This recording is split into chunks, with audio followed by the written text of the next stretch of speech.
작은 호텔 카지노들은 1층 카지노인데 대부분 위층은 다 보이스피싱 애들이 다 들어가 있어요. 거기가 그냥 전부 무법천지라고 생각하시면 돼요. 밥 같이 먹자 해가지고 그 밥 자리에 갔는데 거기 한국인이든 중국인이든 그 현지 경찰이랑 짜고 같이 있던 애가 나 잠깐 화장실 갔다 올게 하고 화장실 가면은 갑자기 경찰이 들이닥쳐서 거기서 이제 그 현지에 있던 놈이 무슨 마약 같은 걸 두고 가잖아요. 그럼 그냥 걔를 끌고 가가지고 돈을 안 주면 안 풀어준다 하면 납치해가지고 막 보이스피싱을 시킨다 그러잖아요. 그게 그냥 거의 각 호텔마다 있다고 생각하시면 돼요. 어떤 여자의 얼굴이 완전 다 온몸이 얼굴이 다 돼 있는 거. 제가 필리핀도 있었고 말레이시아에도 있었고 베트남도 있었잖아요. 제가 생각했을 때 제일 위험한 느낌 많이 들었던 게 캄보디아 같아요. 네, 그동안 제 영상들을 모두 보신 감독님들은 기억하시겠지만 제가 2번이나 영상에서 캄보디아의 위험성에 대해서 이야기를 한 적이 있었거든요. 최근에 캄보디아에서 한국인 대학생이 숨진 채 발견되어서 정부가 대응하기 시작하면서 이슈가 커졌는데 그래서 오늘 영상에서는 제가 미국에서 친하게 지내던 캄보디아에서 오랫동안 일 때문에 왔다 갔다 하던 동생이 있었는데 그 친구한테 캄보디아에서 보거나 들은 일이 없냐고 물어봤거든요. 이게 최근 일이 아니라 몇 년 전부터 알만한 사람들은 다 알고 있던 일이라고 하더라고요. 일단 제가 그 동생하고 통화했던 그 녹취록을 들려드리겠습니다. 이건 본인에게 미리 양해를 구하고 녹취했음을 알려드릴게요. 그리고 나서 캄보디아가 왜 다른 동남아 국가들보다 위험한지도 한번 이야기를 해드리겠습니다. 너가 좀 일을 많이 해봤으니까 캄보디아에서 좀 아는 게 있나 싶어서 전화했거든. 일단 제가 간 지역은 시아누쿠라고 캄보디아 그 프놈펜에서 차로 한 2시간 정도 걸려요. 근데 그 2시간도 그 중국 애들이 도로를 완전 깔아줘가지고 지금 2시간이고 그 전에는 한 6시간씩 걸릴 때인데 그 바닷가 도시예요. 거기에 그냥 중국 애들이 마카오처럼 카지노 시티를 져놨어요. 근데 뭐 큰 카지노들은 말고 그냥 작은 호텔 카지노들은 1층 카지노인데 대부분 위층은 다 보이스피싱 애들이 다 들어가 있어요. 이름을 제가 까먹었는데 무슨 단지라고 계속 뉴스에 나오는 거 있잖아요. 태자단지인가 같이. 네, 태자단지.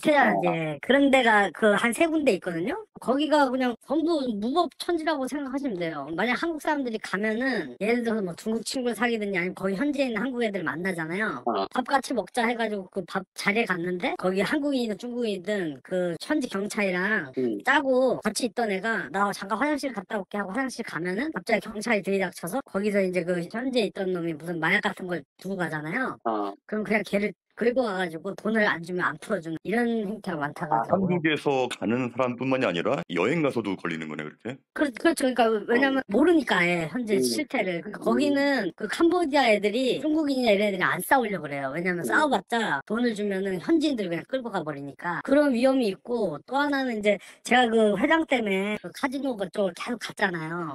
그 카지노 안에 이제 불법 방송이라고 하나? 그 카지노 이렇게 찍어가지고 그 안쪽에서 이제 배팅하면은 자기들이 돈 이렇게 해주고 하는 애들 있잖아요. 그런 이제 친구들이랑 좀 얘기를 많이 해봤는데 엄청 위험하다 그러더라고요. 캄보디아 그 자체가. 특히 중국 애들이 요새 한국 애들 뭐 500, 600 준다 그렇게 하면 납치해가지고 뭐 보이스피싱을 시킨다 그러잖아요. 그게 그냥 거의 각 호텔마다 있다고 생각하시면 돼요. 그러면 일반 여행 가서도 이렇게 걸릴 수 있는 수도 있을 것 같아요. 그냥 일반 여행 가서도. 왜냐면은 거기는 그냥 중국이 제가 생각해보면 거의 점령했다고 이렇게 생각이 들더라고요. 중국에는 진짜 질이 안 좋고 예를 들어서 제가 캄보디아에서 푸놈펜 와가지고 공항에서 한국 들어가려고 그러는데 어떤 여자의 얼굴이 완전 다 온몸이 얼굴이 다 돼 있는 거예요.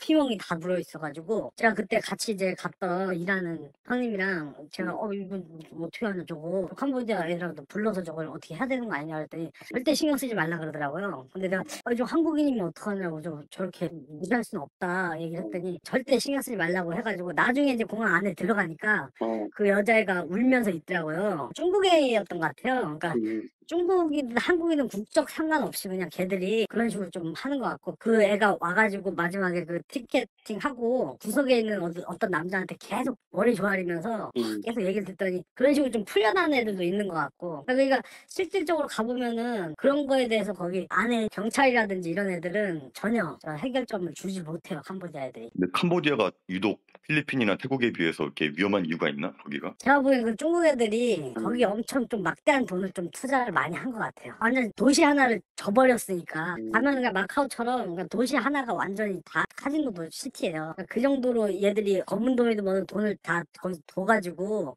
본부처럼 차려놓으니까 캄보디아가 원래 예전에는 그 유럽인들이 여행의 성지였거든요. 근데 그게 완전히 이제 중국 애들 들어가면서 바뀌어버린 거죠. 그 지역분들도 범죄인 걸 알지만 그 범죄 단지에서 뭐 사람도 고용하고 뭐 주변에 식당도 필요할 거고 하니까 지역 경제가 살아나니까 문제를 안 삼겠네 별로. 네, 아예 삼질 않죠. 아예. 경찰들이나 이런 애들이 그러니까 말레이시아나 필리핀 이런 애들도 부패했는데 여긴 좀 급이 다르게 부패했어요. 그냥 공항에 왔다 갔다 할 때도 뭐 10,000불 이상 뭐 20,000불 이상 이런 걸 해가지고 다 돈을 뺏으려고 그러고 왔다 갔다 하면서 니네 규정에 맞게 돈을 가져왔는데 왜 뺏으려고 하냐고 해서 그냥 막무가내로 이렇게 하는 게 있어가지고 여러 번 신랑을 많이 버렸었죠. 그 위험한 그 지역인가 여행 가기에도 그냥 아무 짓도 안 하고 여행만 해도 좀 상관없지 않나? 알면은 상관없을 것 같아요. 그러니까 여행을 왔는데 얘가 그냥 단순한 여행객이에요. 돈 많고 막 거기서 막 뭐 돈을 뿌리고 다니고 이런 경우가 아니라면은 그냥 내가 뭐 거기서 그냥 식당 먹고 그냥 여행하고 뭐 좋은 곳 가고 이 정도면은 저는 그렇게 위험하다고 생각은 안 드는데 아예 모르는데 자기 돈 있다고 막 입고 가가지고 갑자기 외국인 친구 사귀겠다고 그러고 돌아다니면 충분히 위협적이지 않을까 싶은데요. 유흥가 가고 여자 밝히고 뭐 이런 거. 네, 그러면은 저는 위험하다고 생각이 드네요. 가서는 어쨌든 외국 나가서는 한국 사람이든 누구든 사실 믿으면 안 된다는 게 제일 중요한 것 같아요. 누군가 많은 사람이라고 통해가지고 어떤 식당에서 뭐 밥 한 끼 먹자 이런 것도 사실은 캄보디아는 조심해야 될 것 같아요. 거기 뭐 약도 많고 위험해요 그냥. 제가 필리핀도 있었고 말레이시아에서도 있었고 베트남도 있었잖아요. 제가 생각했을 때 제일 위험한 느낌 많이 들었던 게 캄보디아 같아요. 사람 하나 담궈도 뭐 잘 모르겠는 느낌. 네, 저 정확합니다. 그런 느낌이 진짜 그래요, 걔들이. 캄보디아는 걔네 공권력을 도움받기가 저는 어렵다고 생각합니다. 한국인 납치 신고가 300건이 넘다는데 그 신고만 300건이잖아. 그러면 대부분이 신고를 못했을 텐데 네가 보기에는 한 몇 명이나 갇혀있을 것 같아? 갇혀 있다는 게 그러니까 예를 들어서 클럽 같은 데 가잖아요. 거기 현지에 이제 조선족 애들도 많거든요. 왜냐면 중국 애들이랑 소통을 해야 되니까 조선족을 고용한 그 카지노에서 일을 하는 한국 그 반달 같은 애들이 많아요. 걔네들이 이제 그 한 번씩 뭐 클럽 같은 데 한번 가자 이렇게 해가지고 한번 가보잖아요. 그러면은 거기서 뭐 만나는 친구들이 하는 얘기가 자기들은 뭐 어디 뭐 테러단이나 뭐 이런데 보이스피싱 조직에 끌려가서서 몇 년 있다가 지금 나왔다 지금 외출 나온 거다 이렇게 해서 외출 나온 애들도 있어요. 외출 나갔으면 도망치면 안 되나? 도망 못 치는 건가? 그걸 모르겠어. 사람마다 틀린 것 같으니까 뭐 진짜 얘를 납치해가지고 얘 돈만 빼가지고 죽일 거다 이러면은 그냥 사실 죽는 거고 그런 애들 아니라 일 시키면서 좀 열심히 하고 이러면 지들이 보이스피싱이니까 돈 많이 벌고 이러면 또 매출도 주고 이렇게 하는 것 같은데 그 시스템은 저는 조금 높은 직급 애들인가 보다 그럼. 모르겠습니다. 높은 직급인지는. 그러니까 근데 사실은 그런 애들을 더 조심해야 되는 거죠. 걔는 그런 조직에 있다가 나온 애들이니까 그 애들이 어떤 행동을 할지 모르잖아요. 무섭다. 무서워요. 거기는 동네가 싸운 게 많아요. 거기가 옛날엔 안전한 게 카지노니까 카지노 안에는 카지노 자기 손님들을 지키기 위해서 경찰이 들어오거든요. 근데 이제 요새는 그런 것도 없는 것 같더라고요. 캄보디아에 그 카지노에 가면은 반달들이나 이렇게 있는 사람들이 있어요. 그 사람들이 대부분 도박하러 갔다가 거기서 돈을 빌려오든 뭐 다 탕진을 하더라고요. 그럼 거기 있는 반달이나 이런 애들이 더 하라고 빌려줘요. 어차피 카지노가 따면 지들이랑 배분을 하거든요. 빌려줘가 빚을 지면은 야 너 2년 동안 일해 그럼 거기서 계속 그냥 도박 방송하면서 일을 해요. 그런 애들이 대부분이거든요. 지금은 라오스 쪽으로 좀 옮겨가는 분위기래요. 캄보디아가 좀 이제 위험해서. 네, 위험하니까 라오스 쪽이 더 싸고 하니까 걔들은 그냥 카지노 그 형식만 만들고 방송만 하면 되거든요. 라오스 쪽으로 이동하고 있다 그러더라고요. 위험해요. 캄보디아 저도 그때 돈 벌려고 갔지만 근데 카지노는 사실 뭐 위험하다 이런 느낌이 아닌데 얘들이 다 보고 있대요. 네, 수상국들이 근데 얘네가 보고 있다는 게 뭐냐면은 얘네 호텔 카지노도 전부 다 그런 애들이랑 연결이 돼 있어요. 이놈이 돈이 많다는 걸 그런 정보를 어디서 얻겠어요. 계속 돈을 쓰면은 이놈이 돈이 많다는 걸 알고 이렇게 접근을 하겠죠. 다 같은 놈들이라고 보면 됩니다.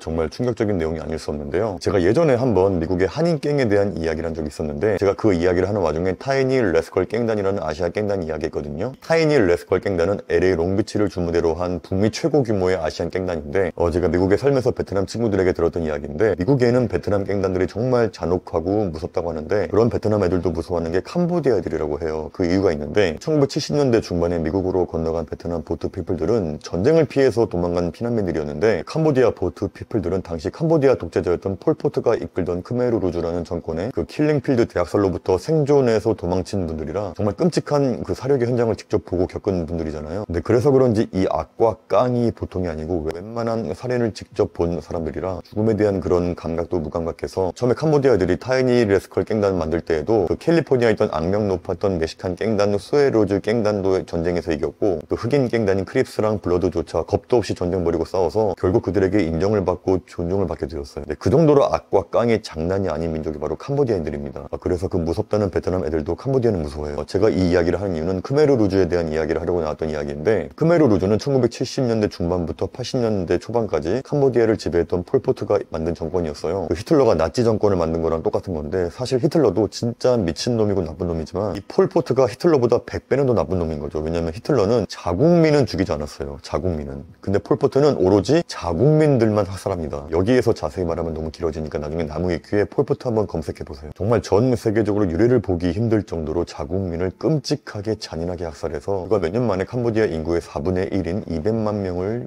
없앤 인물입니다. 근데 문제는 크메르루주 정권이 베트남군에 의해서 패배하고 와해가 되었는데 근데 폴포트는 아무런 처벌도 받지 않고 그냥 병으로 죽었고 이 크메르루주의 핵심 간부들도 전부 90세가 되어서 미미한 처벌받고 다들 죽었어요. 그러니까 자연스럽게 그 핵심 간부들 밑에서 충성하고 자국민을 없애는 데 동참했던 그 크메르루주원들도 처벌받은 게 없어요. 큰 문제는 그 자국민을 잔혹하게 학살했던 그 악마 같은 놈들이 전부 캄보디아 군, 경찰, 정치계로 수가 되어서 지금은 그들이 나이가 들면서 현재 캄보디아의 치안을 담당하고 있는 그 세력이 된 거죠. 그 인간들이 끔찍한 범죄를 저지른 시기가 1970년대 중후반이니까 불과 얼마 안 된 일이에요. 그래서 지금도 캄보디아는 경찰들이 죄 없는 사람 잡아다가 족치고 고문하고 그게 그냥 일상이라는 거죠. 예전에 지들이 했던 짓거리가 있는데 그 나쁜 썩은 사상이 어디 갔겠냐고요. 그래서 이놈들은 국가에 대한 애국심이나 국민에 대한 존중 그런 건 쥐뿔도 없고 오로지 그냥 돈, 뇌물. 그러니까 중국계 갱단이나 공산당이 캄보디아 권력층에 뇌물 주고 캄보디아는 그들에게 이권을 보장해주고 그런 식으로 악어와 악어새처럼 돌아가는 나라인 거예요. 지금 이슈가 되고 있는 한국인을 비롯한 외국인들을 감금하고 고문하고 살해하는 그 사건의 배우로 지목된 조직은 태자그룹이라고 전 세계를 상대로 보이스피싱 범죄를 벌이고 있는 태자단지의 운영회사예요. 이 태자그룹이 중국인인데 캄보디아로 귀화한 천지 회장이 가지고 있는 캄보디아 최대 기업인데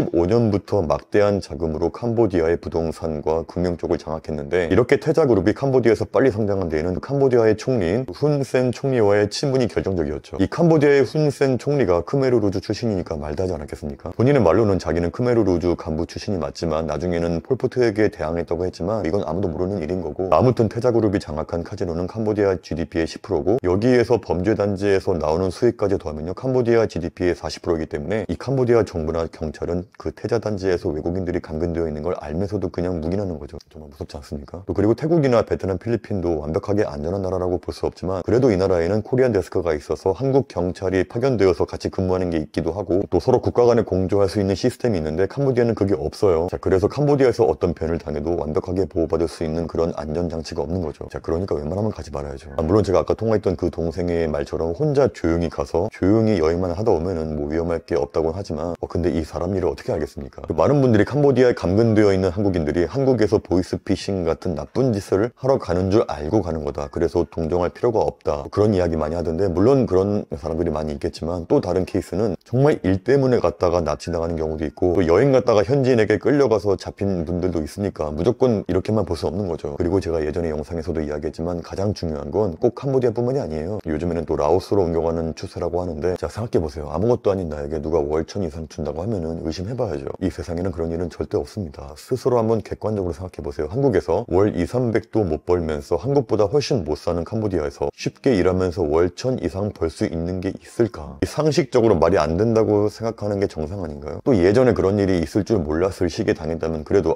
몰라서 당했구나 이해할 수 있는데 지금은 이미 동남아 국가에서 납치되어서 감금되고 대포통장, 대포폰 만들어서 금융범죄에 이용되고 보이스피싱의 로맨스 스킴의 강제로 일하고 폭행당하고 고문당하고 실종되는 게 알려진 이 마당에 또 그런 인터넷 텔레그램 광고를 보고 무작정 간다는 건 솔직히 지능의 문제인 거죠. 지금도 인터넷에 캄보디아가 아니어도 라오스 같은 나라에서도 해외 취업, 고수익 알바 같은 글들은 계속 올라오고 있고 또 심지어 당근에서도 이렇게 올라온대요. 캄보디아 프놈펜 공항에서 누구한테 물건만 건네주고 올 사람 한 건에 월 1,000만 원. 제발 좀 경각심을 가지시고 쉽게 돈 벌 생각하지 마시고 허황된 생각을 버리시고 상식적으로 생각하셔라. 그 말씀을 드리려고 영상을 찍게 되었습니다.